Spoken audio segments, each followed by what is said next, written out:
네, 안녕하세요. 반갑습니다. 네, 반갑습니다.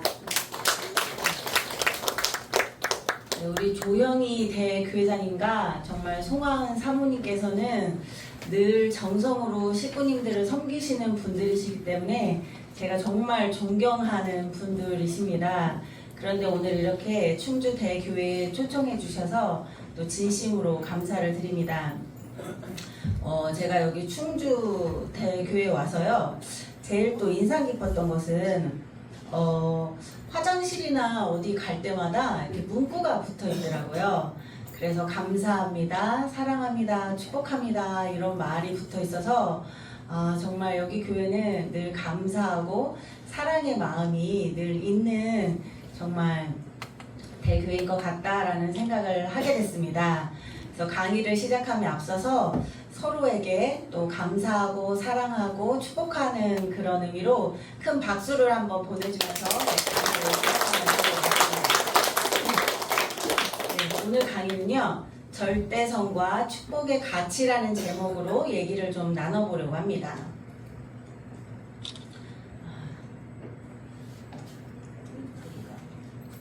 안 넘어가지고. 네. 하늘 부모님께서는 정말 심정의 본체이시고 사랑의 본체이시기 때문에 이 모든 우주의 만상은 사랑하기 위해서 탄생되었다라고 말할 수 있습니다. 뭐든지 존재하기 위해서는 또 힘이 필요하고 힘이 있으려면 작용을 해야 되기 때문에 쌍의 질서로 모든 만물을 창조하셨음을 또 우리가 잘 알고 계실 것입니다. 이 하나님께서는 잘 아시는 것처럼 본 성상과 본 형성의 중화적 주체이시고 본 양성과 본 음성의 중화적 주체로서 정말 그 내부가 통일되어 있기 때문에 고요한 상태로 계셨습니다. 그래서 이것을 정말 양의 실체로 남성을, 음의 실체로 여성을 만들어서 이 주체와 대상이 서로 사랑을 주고받음으로써 정말 그 자극을 느끼시기 위해서, 그리고 그 실체인 인간에게 또 들어가서 채를 쓰시기 위해서 인간을 창조하셨죠. 그래서 인간의 이 성이라는 것은 하나님과의 관계 안에서 우리가 이해할 때 이 성을 바르게 이해할 수 있습니다. 폭포가 있을 때 정말 그 폭포가 높이 있으면 있을수록 그 낮은 곳으로 물이 세차게 내려오는 것처럼 남성과 여성은 정말 극과 극으로서 남성 다음 여성 다음의 차이가 크면 클수록 그 사랑의 자극이 정말 커질 수 있는 거죠. 그래서 남성이 먼저 창조가 되었지만 이 남성이 창조되었을 때 여성의 성기관은 이렇게 생겼을 것이다 라는 것이 구상이 있었기 때문에 남성이 또 그렇게 생겨났고, 여성이 창조될 때도 남성의 성기관이 이렇게 생겼기 때문에 둘이 딱 맞을 수 있다 라는 그런 계획 안에서 창조가 됐습니다. 이렇게 남성은 여성을 전제로, 여성은 남성을 전제로 이 선유의 조건으로 있다는 것은 정말 큰 가치가 아닐 수 없습니다. 그래서 서로 없는 부분을 채움으로써 본인을 온전하게 만들 수 있는 것, 바로 이것이 하나님을 또 닮기 위한 것이고, 이것이 바로 성의 그런 근본된 가치라고 할 수 있습니다. 그래서 이 쌍의 질서라는 것은 정말 인간에게 있어서, 인간이 살아가는 데 있어서 생각해 보시면 내가 남성으로 아니면 여성으로 살아간다라는 것 외에는 인간이 살 수 있는 방법은 사실 없습니다. 그렇기 때문에 이 성별, 성이라는 것은 인간과 뗄래야 뗄 수 없는 정말 인간의 근본적인 질서라고 볼 수 있는 것입니다. 이 성을 통해서 또 양성을 분리했고, 이 성을 통해서 이 양성이 또 하나가 된다는 것이 바로 이 성의 신비가 아닐 수 없습니다. 하나님이 영원하신 것 같이 하나님의 그런 영원한 대상이 되기 위해서, 그래서 주체와 대상인 남성과 여성이 사랑을 주고받음으로써 원환 운동을 하게 되고, 이것이 지상에서 영계에서 영원하기 때문에 하나님의 영원한 대상이 또 될 수 있는 거죠. 말씀 하나 같이 혼독하시겠습니다. 하나님이 창조할 때 남성, 여성, 생식기를 중심 삼고 만들었는데 다 같이 혼독하실까요?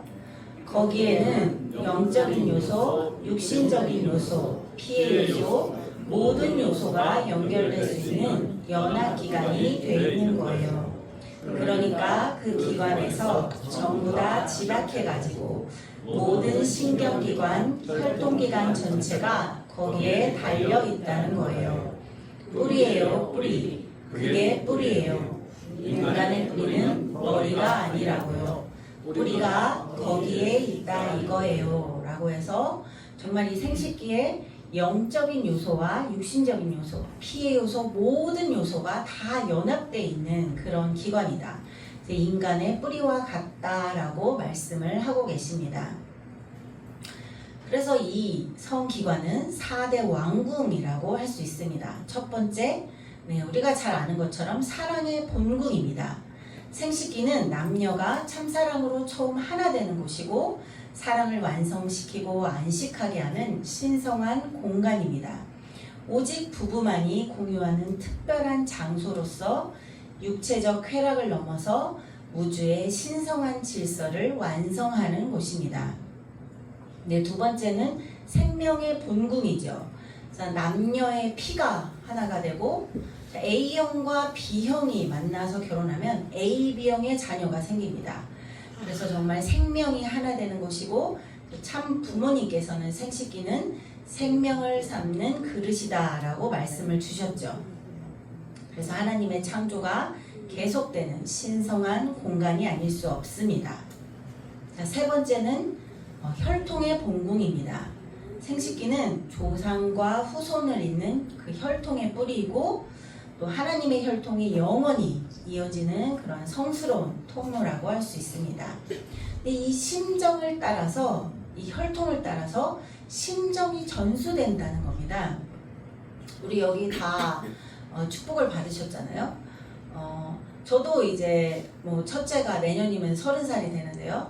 만약에 시어머니께서 지금 아프시다. 그런데 또 저희 친정 엄마도 지금 아프시다 했을 때, 집에 시어머니를 모시고 사는 며느리가 지금 시어머니를 아프셔서 봉양하고 있지만 또 마음이 어디에 가 있을까요? 친정 어머니한테 가 있죠. 심정은 이렇게 핏줄을 따라 흐른다는 겁니다. 그래서 해외 입양 가 있는 정말 그 사람이 자기의 핏줄을 따라서 찾아서 정말 몇십 년을 또 찾고 찾아서 자기의 핏줄을 찾아오는 것은 이 사랑, 심정이라는 것은 핏줄을 따라서 또 흐르기 때문입니다. 그래서 생식기를 통해서 과거와 현재가 이어지고 하나님의 나라, 백성을 이룰 수 있다는 것은 정말 큰 가치가 아닐 수 없죠. 네 번째, 양심의 본궁입니다. 그래서 남녀가 서로의 사랑을 정말 확인하고 하나로 만드는 절대 신뢰의 장소이고 상대를 위해서 정말 봉사하고 또 헌신하는 그러한 장소가 아닐 수 없습니다. 그래서 서로의 자아를 초월해서 정말 변함없이 영원히 사랑을 나누는 그런 장소이기 때문에, 그런 사랑의 장소이기 때문에 더 위해주는 그런 양심이 늘 발동하고 있다는 겁니다. 그래서 만약에 정말 외도를 하고 있는 그런 남편이 있다고 한다면 아무도 뭐라고 하지 않아도 또 집에 와서는 그렇게 또 잘 해주는 것을 볼 수 있습니다. 이것은 미안하다, 내가 이러면 안 되는데 하는 그 양심이 그 사람 마음에 또 작용하고 있다는 것입니다. 그래서 본연의 참된 결혼이란 이 네 가지 왕궁을 중심으로 정말 참사랑은 세상에서 가장 거룩한 가치로서 사랑을 완성을 하는 것이고, 제2의 자아를 또 확산시키는 생명을 탄생시키고 하나님의 혈통을 또 이어주고 남녀가 서로 위해주는 사랑으로서 인격을 완성시키는 것이 바로 참된 결혼이라고 말할 수 있습니다. 그래서 사랑은 정말 혼자서 이룰 수 없고 남녀가 만나야만 완성이 되죠. 이것이 바로 하나님의 창조 섭리 안에서 이루어지는 정말 신비가 아닐 수 없습니다. 그렇게 봤을 때 결혼은 단순한 남녀의 만남이 아니고 정말 신성한 의식이라고 말할 수 있는 것입니다. 양의 실체로서 음의 실체로서 서로 불완전함을 나에게 없는 반쪽을 만남으로써 정말 채우는 것이죠. 그래서 인생 최대의 축복이라고 말할 수 있습니다. 그래서 우리는 이 결혼을 축복 결혼이라고 말하는 거죠.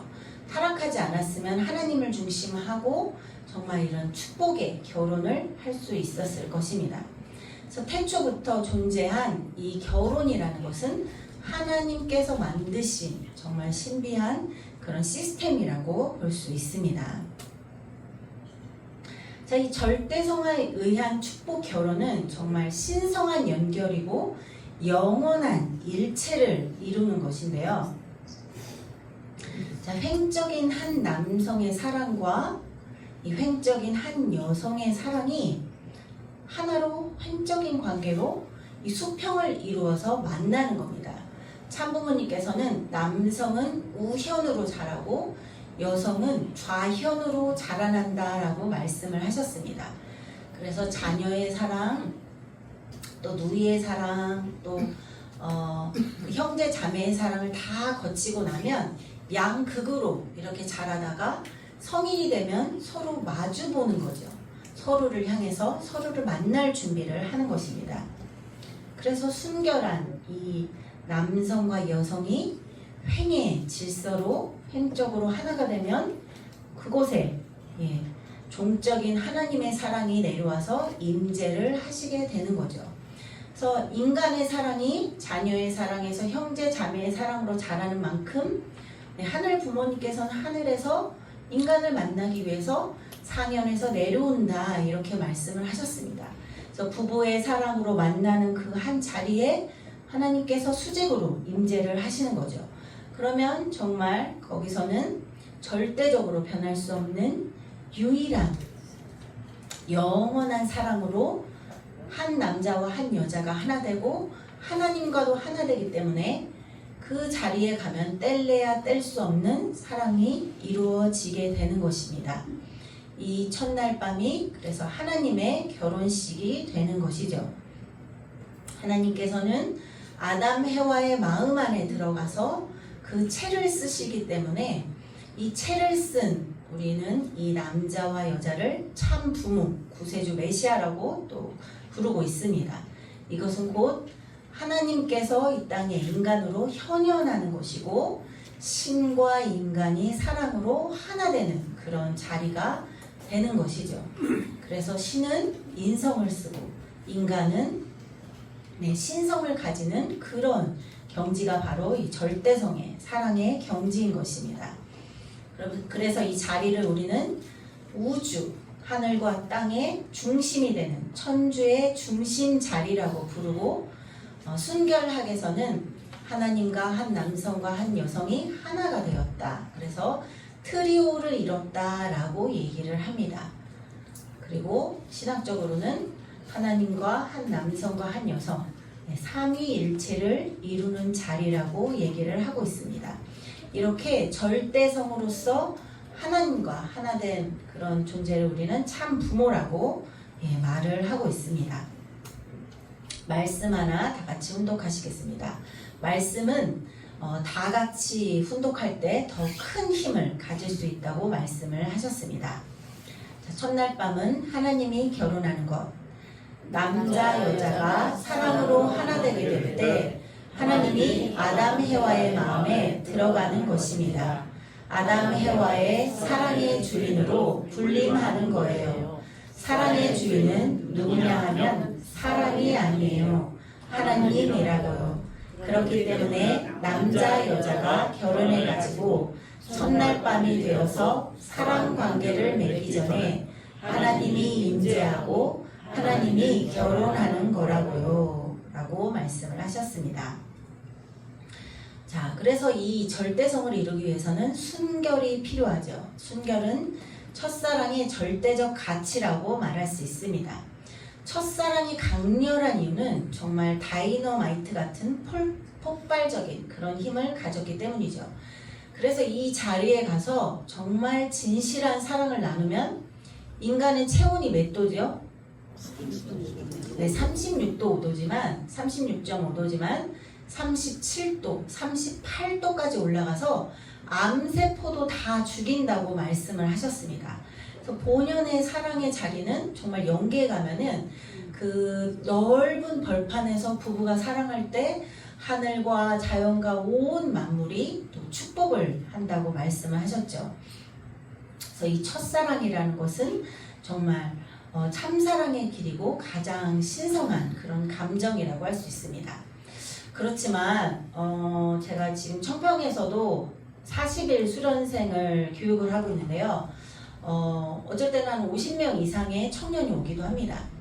그런데 지금의 시대는 우리가 사실 주머니에 음란물을 넣고 다니는 시대에 살고 있습니다. 그렇기 때문에 이 인생의 과정을 살다 보면은 정말 실수를 하거나 눈 깜짝할 사이에 정말 또 넘어질 수도 있는 거죠. 그렇다고 했을 때 우리는 정말 순결을 강조하는 그런 집단이기 때문에 어떤 집단보다도 사실 순결하지 않은 것을 또 감추게 되고 숨기게 되고 또 내 자식이라 할지라도 또 때로는 집을 내쫓는 부모님도 계시고 너무 화를 내면서 또 이렇게 지탄을 하게 되는 것이 사실입니다. 그렇지만 가장 중요한 것은 인생의 긴 인생길에서 하나님에 대한 하늘 부모님에 대한 순결한 마음을 내가 잊지 않고 다시 자리에 서서 또 출발을 하는 거죠. 그렇기 때문에 참 부모님께서는 또 은사 축복으로 다시 한번 새롭게 순결의 길을 다시 제2의 순결의 길을 걸어갈 수 있도록 우리에게 또 다 내려주고 계십니다. 이 신성한 의식으로서의 첫날 밤은 인간은 우리가 잘 아는 것처럼 개성 진리체죠. 그렇기 때문에 부부는 남성은 온 우주의 남성을 대표한 한 남성이요, 여성은 온 우주의 여성을 대표한 한 여성으로서 이 남녀가 하나 된다는 이 첫날 밤은 바로 인류가 통일되는 가치를 지니는 것입니다. 그리고 남편과 아내, 이 인간은 온 우주의 그런 총합한 실체상이기 때문에 남성과 여성이 하나 되는 이 한 자리는 우주 완성의 또 순간의 그런 가치를 지닙니다. 그리고 아까 말한 것처럼 신과 인간이 사랑으로서 만나는 상봉정미이기 때문에 하나님으로부터 창조권과 또 주관권을 부여받는 자리가 되는 것입니다. 이런 정말 축복과 사랑의 가치를 알고 우리는 그냥 마음대로 내가 연애해서 결혼한 것이 아니라 또 이 자리에 수많은 분들이 이런 축복의 가치를 알고 축복을 받으셨죠. 그렇죠? 네, 우리 축복받은 모두를 위해서 다 같이 또 우리 감사와 축하의 박수를 서로 보내주시면 감사하겠습니다. 네. 자, 그래서 축복 결혼의 궁극적인 목적은 결혼은 그래서 단순한 육체적 결혼이 아니죠. 영적으로 하나 되는 신비로운 과정입니다. 양음의 남녀가 하나 돼서 하나님의 온전한 형상을 이루고자 하는 것이 또 궁극적인 목적이죠.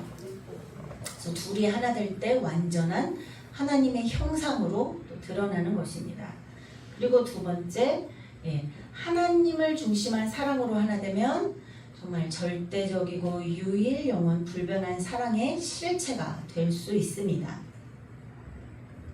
축복 결혼의 궁극적인 목적은 인간이 완성한다고 했을 때 그것은 바로 사랑의 완성을 의미하는 것이고, 우리가 교회를 다니고 또 청평에 가고 직장을 다니고 공부를 하는 그 모든 목적도 사실은 인간이 살아가는 목적, 사랑을 완성하고 하나님께서 주신 생육하고 번성하여 땅에 충만하라, 이것을 인간의 창조 목적을 완성하기 위함이 아니겠습니까?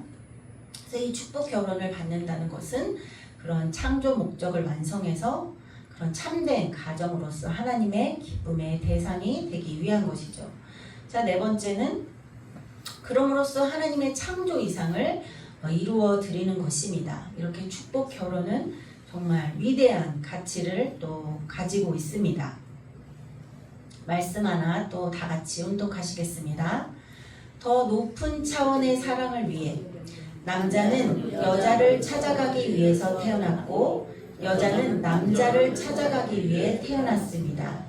여자와 남자는 둘이 합해가지고 보다 차원 높은 하나님의 사랑에 접하기 위해 태어났습니다. 라고 말씀을 하셨습니다. 네, 그래서 단순히 그냥 왜 이성교제 하면 안 돼요? 그리고 왜 함부로 서울대 다니는 우리 3세가 그런 질문을 했습니다. 사랑하는데 왜 성관계 하면 안 돼요? 이런 생각이 당연히 또 들 수 있잖아요. 모든 드라마, 모든 노래, 모든 문화는 사실 사랑을 노래하고 있고 그 안에는 너무나 쉽게 그냥 좋아하며 하룻밤 같이 자는 것들이 사실 매일같이 TV에 나오고 있습니다. 그렇다고 한다면 우리는 그러면 왜 함부로 자면 안 되는가? 왜 연애 결혼해서 그냥 함부로 결혼하면 안 되는가에 대한 그 가치를 자녀들에게 분명하게 또 교육을 할 필요가 있을 거라 생각이 듭니다.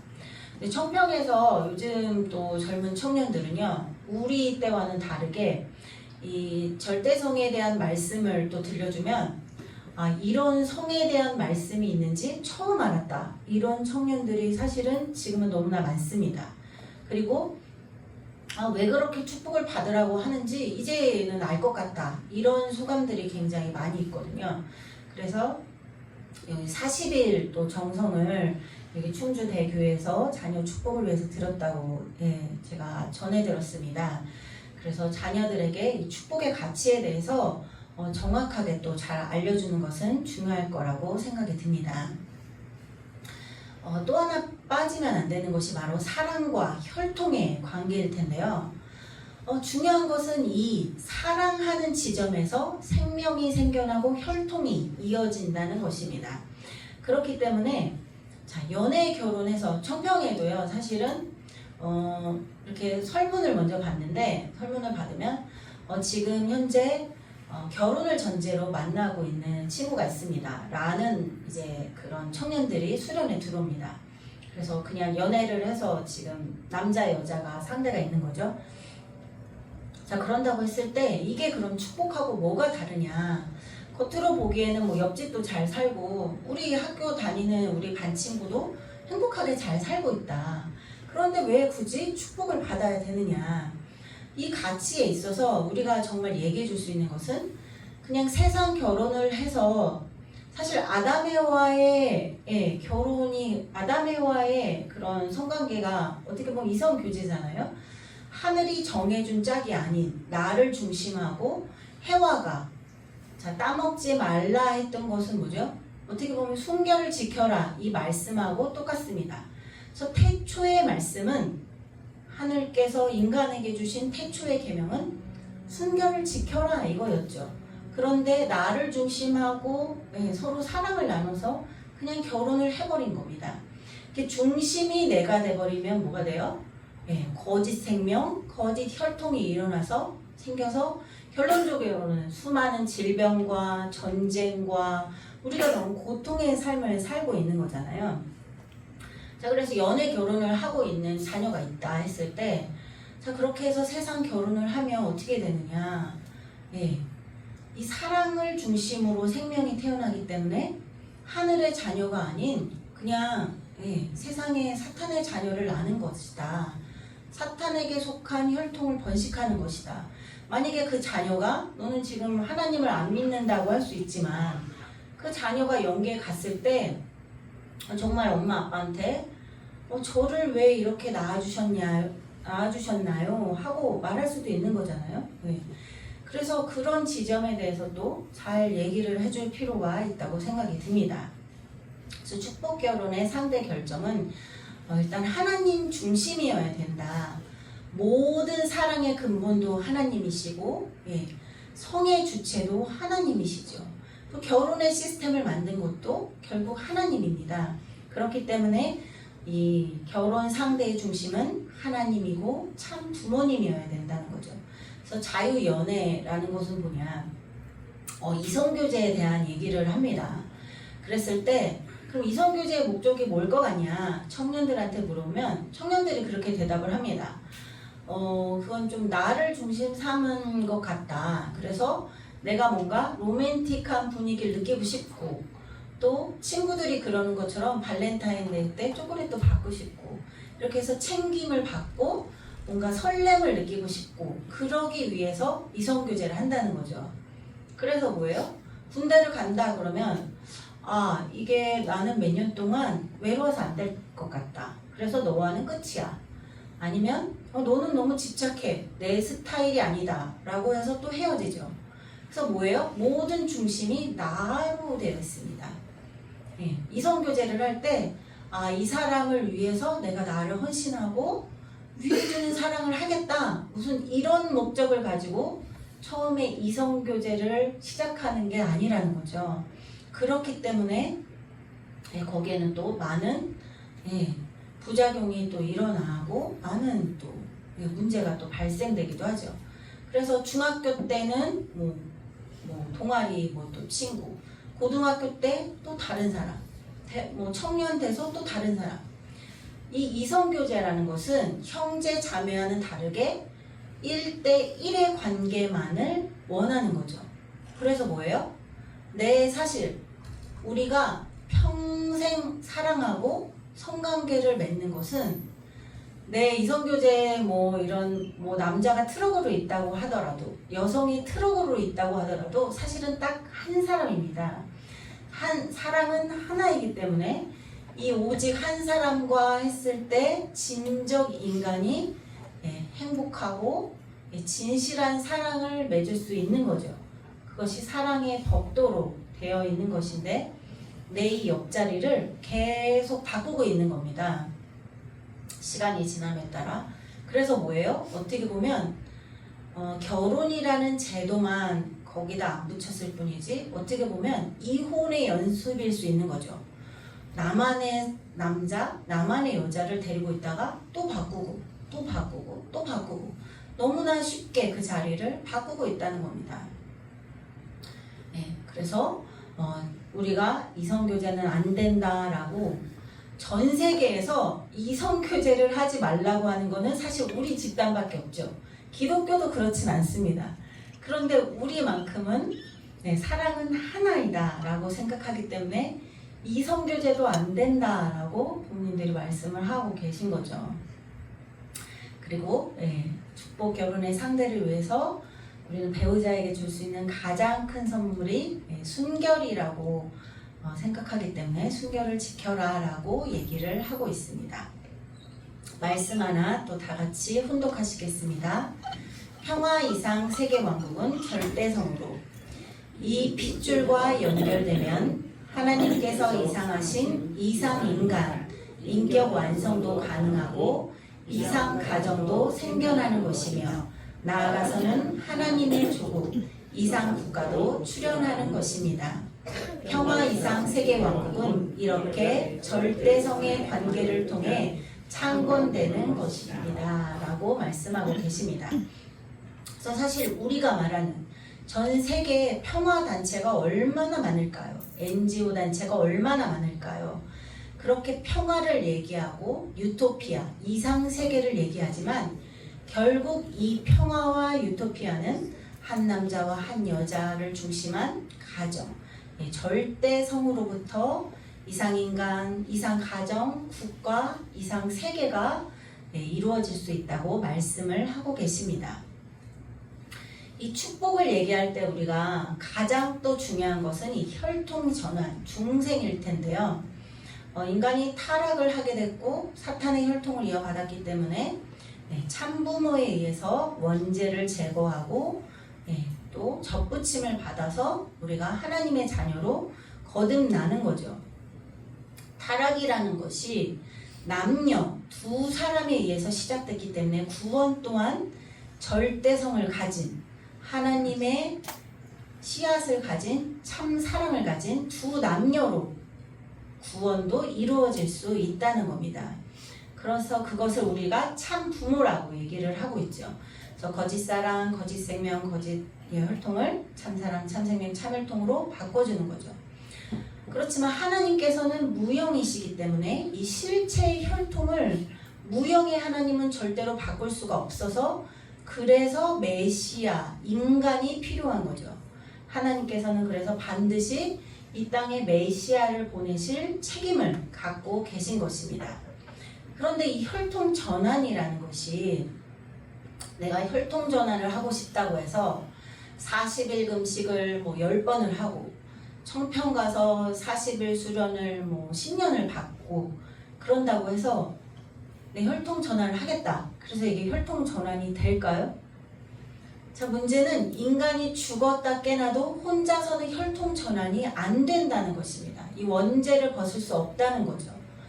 그래서 메시아를 만나야만이 축복을 통해서만이 이 원죄라는 가장 근본된 인간의 죄를 벗을 수 있고 그래야만 하나님의 자녀로 또 거듭날 수 있다는 것입니다. 그래서 참부모님께서는 이 땅에 오셨고 이 참부모는 과거에도 없고 미래에도 없고 지금 현세 우리와 함께 또 우리가 참부모를 만나 살고 있는 거죠. 우리 참부모님께 감사의 박수를 한번 드려주시면 감사합니다. 그래서 참부모님의 가장 큰 사명이 뭐냐? 참부모님의 가장 큰 가치가 무엇인가 했을 때 그것은 바로 원죄를 벗겨주고 인간을 혈통 전환을 시켜주는 것에 있죠. 그래서 참부모님께서는 성주식이 포함된 결혼의 의식을 하고 계신 겁니다.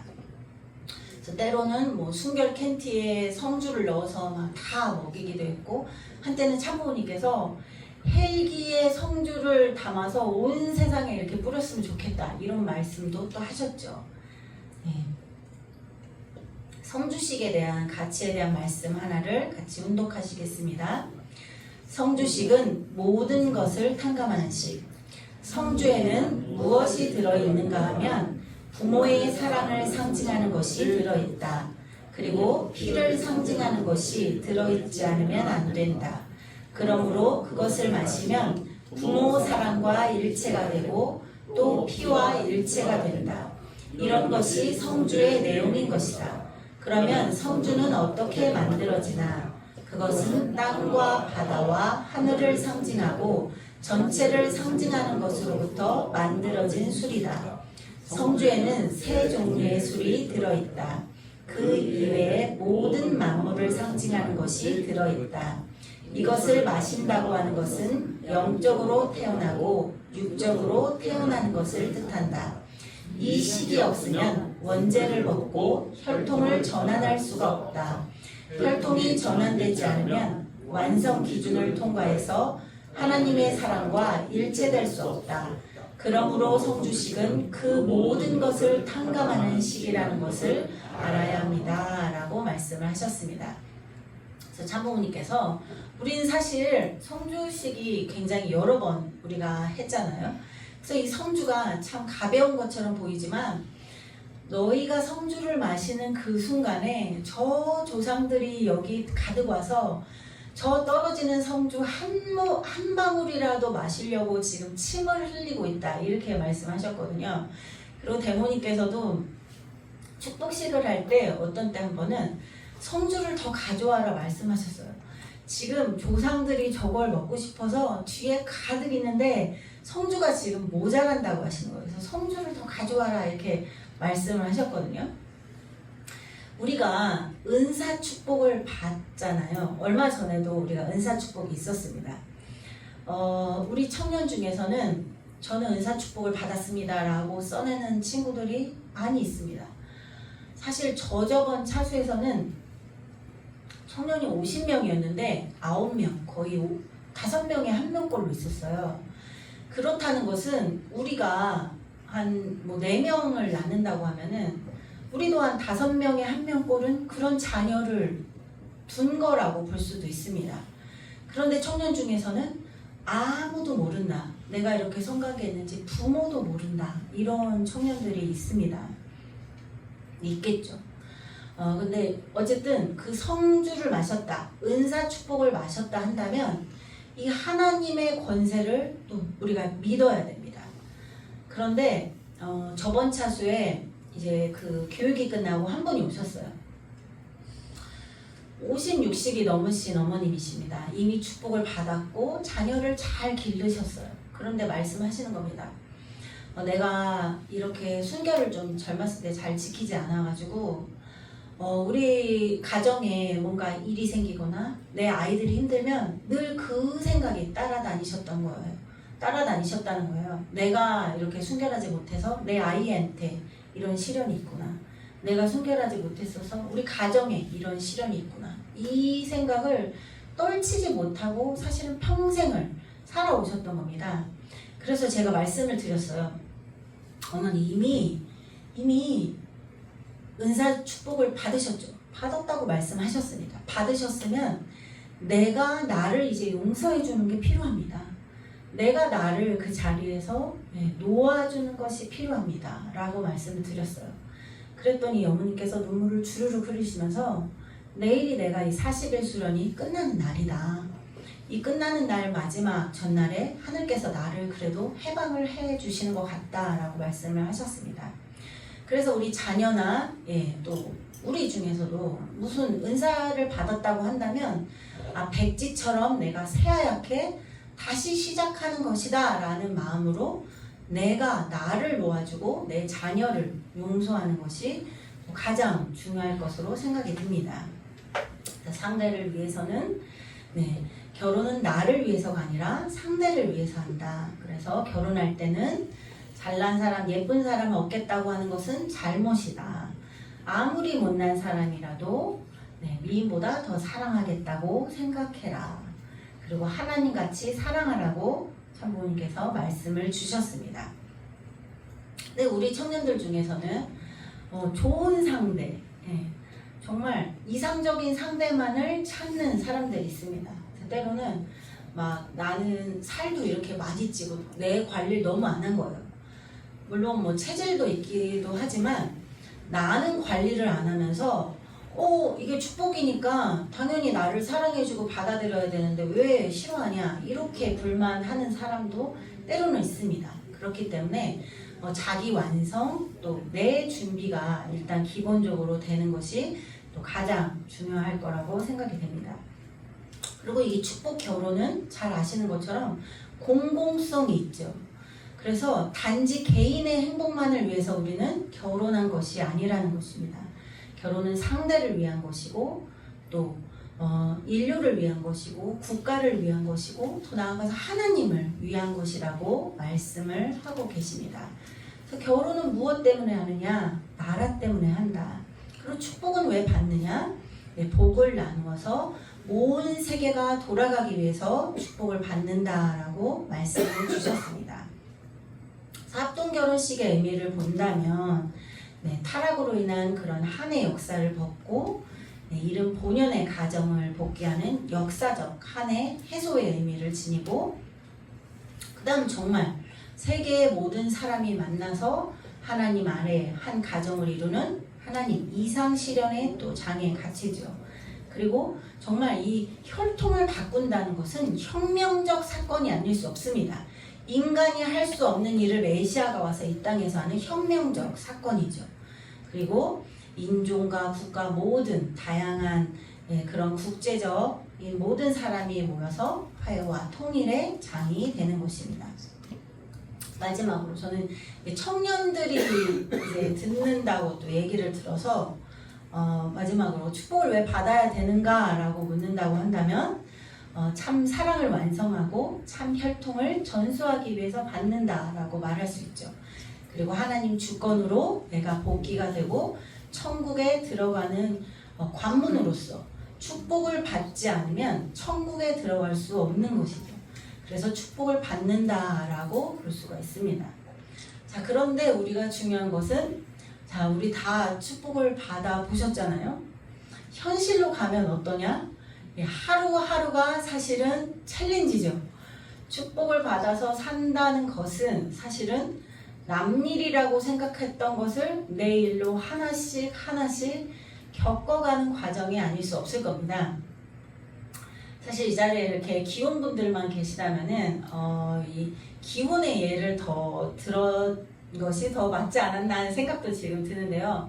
마지막으로 시간이 있어서 우리가 대화하는 게 되게 중요하잖아요. 그래서 집집마다 사실은 한 명씩은 축복을 받아라 하는데 나는 받지 않겠다는 사람이 한 명씩 사실은 집집마다 우리가 다 가지고 있습니다. 자, 이랬을 때 어떻게 하면 좋은가?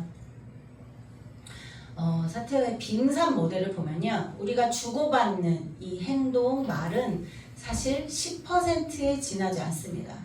우리가 얘기했을 때 문을 쾅 닫고 들어간다. 그럼 우리는 이것만 보게 되죠. 그리고 축복을 받지 않겠다고 막 소리치는 자녀와 받으라고 하는 이 부모의 그런 말, 행동만 보게 됩니다. 그리고 거기에는 내가 태어나면서부터 어렸을 때부터 습득되어진 대처 방식이 있죠. 주로 이제 우리 아내가 어떤 형식인지 남편이 어떤 유형인지 아마 대략 아실 겁니다. 우리 신랑은 비난형이다. 우리 아내는 회피형이야. 숨는다. 회피하고 핸드폰을 보고 얘기를 하지 않고 도망가고 나중에 있다가 늘 이렇게 말하는 사람이 있죠. 부부는 다 패턴을 가지고 있습니다. 그리고 그 안에는 또 감정이 있죠. 예, 그리고 또 세상을 보는 시각, 생각이 있고요. 내가 바라는, 그리고 상대가 나한테 바라는 기대가 있고, 더 깊이 들어가면 마음속에서 아주 열망하는 그런 열망이 있습니다. 그런데 이 빙산처럼 빙산도 위에 작은 부분만 보이잖아요. 그 밑에는 더 큰 덩어리가 있죠. 그래서 우리가 대화를 하고 얘기를 할 때 이 밑에 있는 큰 덩어리인 그 사람의 마음, 그 사람의 열망을 좀 들여봐야 될 텐데 우리가 그러지 못하고 있는 게 사실이라는 겁니다. 자, 일단 예를 들어서 비난형의 자녀가 있다.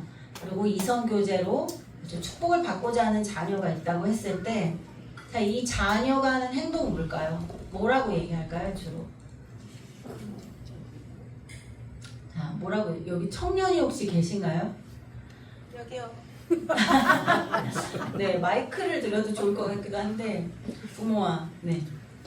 자, 일단, 엄마는 나를 간섭하지, 마이크가 있나요? 네. 마이크 하나 혹시 더 있을까요? 예, 있습니다. 그러면 부모님께 하나. 네, 부모 자녀가 있다 나오는 대화를 두 분이 대신 또 얘기를 해주시면 좋을 것 같습니다. 우리 자녀분이 이러지는 않겠지만, 네, 행동은 네, 이거 뭐 첫째 줄 한번 읽어봐 주시겠어요? 자녀분께서 이게 자녀에 대한 빙산이에요. 네, 엄마는 나를 간섭하지 마. 나는 통일교 안 믿어. 네, 그렇죠. 그건 엄마 종교지. 나는 교회 통일교 안 믿어. 세상 사람은 다 이렇게 살지 않아. 엄마가 이상한 거야. 나한테 연계 얘기하지 마. 뭐 이런 얘기를 하죠. 자, 엄마의 가치관을 무시하고 비난하는 얘기를 합니다. 이때 감정은 뭘까요? 어떤 감정이 들까요, 혹시? 엄마? 아니, 자녀. 지금 자녀 얘기하고 있어요. 자녀? 너 그랬었잖아. 네, 일단 답답함이 있겠죠. 내 말이 잘 통하지 않고 그다음 나만 늘 나쁜 사람을 만들고 엄마가 그래서 분노하고 또 그 뒤에는 어떻게 해도 안 될 것 같은 절망감, 엄마랑은 얘기가 안 통할 것 같은 무력감을 또 가지고 있을 겁니다. 그리고 이런 생각을 하겠죠. 엄마는 내 인생을 통제하려고 한다. 엄마의 신앙은 단지 엄마의 것일 뿐. 나랑은 상관이 없다. 그리고 그렇지만 그 밑에는 엄마랑 부모님과 갈등 없이 좀 난 좋은 관계를 맺고 싶다고 하는 생각을 다 자녀들이 가지고 있습니다. 그리고 또 열망을 하죠. 나는 내가 선택한 사람과 좀 결혼해서 행복하게 살고 싶다. 이런 생각을 할 수 있겠죠. 그 밑에 핵심적 자아로 들어가 보면 그래 나는 주체적 삶을 살 수 있는 독립적인 그런 난 성인이야. 이런 생각을 가지고 있을 수 있습니다. 자, 그렇다고 한다면 자, 엄마는 어떨까요? 엄마의 빙산입니다. 엄마의 행동. 자, 엄마 한번 읽어봐 주시겠어요? 축복받아야지. 세상 결혼하면 안 된다. 네, 이렇게 이제 우리는 말을 하죠. 축복 받아야 된다. 세상 결혼하면 안 돼. 자, 비난하는 방식의 엄마라고 예를 들고 우리가 얘기를 하는 겁니다. 자, 이 감정 밑에는 두려움이 있습니다. 내 아이가 축복을 못 받고 하나님의 자녀권으로 못 가면 어떡하지? 진짜 영계 가서 또 구원을 못 받으면 어떡하지? 그리고 내가 이렇게 평생 노력했는데 이게 뭐지? 내가 잘못 길렀나? 실망감. 그리고 내 말을 이렇게 안 따라주나? 화남. 그리고 자책이 있죠. 내 자녀를 내가 이거밖에 못 길렀는데 내가 뭐 했지? 여태까지? 이런 자책이 있죠. 그리고 그 밑에 사고는 축복을 받지 않으면 구원을 받을 수 없다라는 생각을 가지고 있습니다. 그리고 그 밑에는 내 말을 듣고 또 꼭 축복을 받았으면 좋겠다라는 기대를 가지고 있습니다. 그래서 자녀가 올바른 길을 선택해서 영원히 행복하기를 부모는 바라는 거죠. 그 밑에 핵심 자아는 나는 가족을 영적으로 보호해야 된다. 그래서 참된 행복으로 이끌어야 되는 나는 책임감 있는 엄마다. 이런 자아의식을 가지고 있을 겁니다. 자, 그랬을 때 이제 둘이 어떻게 대하면 좋냐? 축복 받아야 된다. 됐어, 간섭하지 마. 이것만 계속 이 10%에 이것만 계속 우리가 보고 있다는 거예요. 또 화내고 또 그 얘기야. 언제까지 얘기를 할 거야? 문 쾅 닫고 그럼 네 맘대로 나가 살아라. 너 맘대로 해. 이렇게 되는 거죠, 이제. 그러려면 나가라. 이렇게 되죠. 자, 이럴 때 1단계. 일단은 비난하고 있는, 지금 하고 있는 대처 방식을 내려놓는 겁니다. 자, 엄마 첫 번째 양쪽 걸 한번 읽어봐 주셔도 될까요? 부모. 너는 왜 내 말을 듣지 않니? 네, 옆에 감정의 언어로 빨간색 부모 한번 읽어봐 주시겠어요? 내가 이렇게 행동해서 엄마 마음이 슬프고 걱정돼. 너 왜 내 말 이렇게 안 들어? 계속 이럴 거 이게 아니라 너가 이렇게 하니까 엄마가 슬프고 걱정된다. 내 마음을 전달하자는 거죠. 네, 자녀 한번 읽어봐 주시겠어요? 엄마는 왜 자꾸 나를 간섭해? 왜 이렇게 나 건섭해? 그만하라고. 이게 아니라 감정의 언어로 엄마가 제 의견을 존중하지 않는 것 같아서 속상하고 답답해요. 엄마가 내 말을 들어주지 않으니까 나 너무 힘들어. 이렇게 내 감정을 얘기하라는 거죠. 그리고 자, 왜가 아닌 무엇을에 대한 겁니다. 오늘은 시간이 없어서 간단하게 매컷만 이걸 1시간 이렇게 워크북으로 같이 얘기를 해볼 수도 있겠지만 간단하게만 몇 가지만 얘기를 하려고 합니다. 자, 그래서 부모 한번 읽어봐 주시겠어요? 축복을 왜 안 받는데? 네, 거기서 밑에 거는 내가 축복을 안 받겠다고 하는 내 마음에 대해 얘기해 줄 수 있어? 네, 기대와 열망을 물어보는 거죠. 네, 자녀분. 왜 그렇게 강요를 해요? 네. 엄마가 그렇게 걱정하시는 이유가 무엇인지 알고 싶어요. 네. 왜 이렇게 나한테 강요를 해? 이게 아니라 정말 그렇게 엄마가 걱정하는 이유가 뭔지 내가 진짜 알고 싶어요. 저한테 얘기를 좀 해주세요. 라고 하는 거죠. 네. 그래서 점점 이 빙산의 밑에 것을 물어보는 대화를 하라는 겁니다. 맨날 똑같은 패턴의 반복이 아니라. 그래서 부모님의 마음에 대해서 한번 읽어봐 주시겠어요? 내가 구원을 못 받고 행복하지 못할까봐 두려워. 네. 그리고 또 내가 하나님의 축복 안에서 행복한 삶을 살았으면 하는 것이 엄마의 가장 큰 바람이야. 엄마가 정말 원하는 거는 너가 행복한 것을 바래서 지금 이러는 거야 라는 내 열망을 전달하라는 거죠. 그러려면 나가 내가 너를 이렇게 키웠냐 이것만 하지 말자는 거죠. 우리가 자녀 한번 읽어봐 주시겠어요? 네. 엄마가 저를 믿어주지 않으면 제가 스스로의 삶을 개척하지 못할까봐 걱정돼요. 네. 엄마의 인정과 축복 속에서 제가 독립적인 성인으로 생활했으면 좋겠어요. 네. 엄마의 인정과 축복을 나도 받고 싶다. 나도 좀 인정해달라. 이런 거죠. 이거를 얘기를 하는 거죠. 그래서 갈등이 있을 때 우리는 그 본질을 봐야 된다는 겁니다. 이 엄마는 너가 나갔으면 좋겠는 게 아니고 이제 너 포기한다. 이게 하고 싶은 말이 아니잖아요. 난 이제 더 이상은 안 되겠다. 네 맘대로 난 포기야. 이 말을 하고 싶은 게 우리가 아닌 겁니다. 정말 영적으로 잘 커서 너가 정말 영계 가서도 우리가 잘 지내길 바라는 거야. 이 지상에서 뿐만 아니라 영계에서도 우리가 영원히 행복하길 바라는 거야 라는 것을 얘기를 하라는 거죠. 그리고 이 자녀가 이렇게 내 말을 따라주지 않는 데에는 보다 근본적인 사실 본질이 있을 수 있습니다. 첫 번째는 엄마 아빠 보니까 난 축복을 받고 싶지 않다라든지 또 저도 아이가 넷이 있는데요. 관계 형성이 안 된 자녀가 또 되게 힘듭니다. 그렇죠? 나의 사랑을 충분히 받았고 인정을 충분히 받은 자녀는 사실 부모와 잘 따라서 와요. 그런데 내가 정말 외롭고 힘들 때 엄마가 나와 함께하지 않았잖아. 그래서 나는 내 외로움을 달래기 위해 친구를 선택했고 이 사람을 선택했어 라는 게 있는 거죠. 내 외로움과 내가 힘들 때 엄마 아빠가 따뜻하게 나와 함께 해주지 않았던 그 외로움, 힘듦이 있는 겁니다. 본질로 들어가서 우리는 그것을 봐야 된다는 거죠. 빙산 아래에 우리 진심을 서로, 이거는 부부도 마찬가지입니다. 술을 먹는 남편의 그 밑에 빙산에는 외로움이 있겠죠. 그리고 또 나를 인정해주지 않는 아내에 대한 서운함이 또 있겠죠. 이런 그 마음과 기대 밑에 맨날 똑같이 또 술 먹었어? 언제까지 그럴 거야? 교회 와야지. 이런 같은 패턴이 아니라 그 밑에 있는 정말 열망과 감정을 우리가 보고, 그래서 정말 화가 났을 때는 좀 가라앉히고 서로 대화를 하고 얘기를 해야 되는 것입니다. 그래서 자녀에 있어서 제일 중요한 거 한 가지는요, 포기를 안 하는 겁니다. 얼마 전에도 서문대 교수님 만났는데 이제는 포기하겠다는 거예요. 아, 난 얘가 이럴지 몰랐고 그렇게 설득했는데도 안 됐고 난 이제 포기다, 이렇게 말씀을 하시더라고요. 그런데 포기하지 않는 한은 자녀는 따라옵니다. 왜냐면 그 자녀는 부모에게서 났어요. 그리고 아무리 20이 됐고 30이 됐어도 부모의 사랑을 갈망하는 그 마음은 자녀에게 있습니다.